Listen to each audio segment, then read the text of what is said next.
समाधि की 8 अवस्थाएँ होती हैं। महात्मा बुद्ध इन सभी अवस्थाओं को प्राप्त कर चुके थे, लेकिन फिर भी वो संतुष्ट नहीं थे। उनके अंदर अभी भी ज्ञान प्राप्त करने की लालसा थी। वो और ज्ञान प्राप्त करने के लिए कई प्रयास कर चुके थे, लेकिन सारे प्रयास उनके विफल निकले। तब उन्होंने कठोर मार्ग का सहारा लिया, जिसे समाना कहते हैं, जिसमें भोजन ग्रहण करना वर्जित होता है।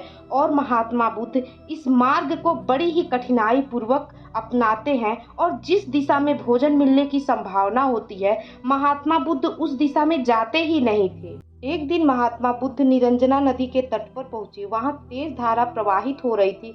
वो उस धारा को पार करने की कोशिश कर रहे थे, लेकिन वह धारा को पार नहीं कर पा रहे थे, पार करने में असमर्थ थे। तभी महात्मा बुद्ध को वहीं एक वृक्ष की टूटी हुई टहनी दिखी। महात्मा बुद्ध उस वृक्ष की टहनी को पकड़कर बहुत समय तक वहां पे खड़े थे। तो अचानक उनके मन में ये विचार आया कि उनकी समस्या ये है कि वे आत्मज्ञान प्राप्त करने की कोशिश तो कर रहे हैं, लेकिन वह आत्मज्ञान को खुद में घटित नहीं होने दे रहे हैं। फिर महात्मा बुद्ध बोधि वृक्ष के नीचे बैठकर ये निश्चय करते हैं, या तो मैं आत्मज्ञान प्राप्त कर लूंगा या यहीं पर प्राण त्याग दूंगा। और फिर उन्हें परम ज्ञान की प्राप्ति होती है और बुद्धत्व की भी प्राप्ति होती है।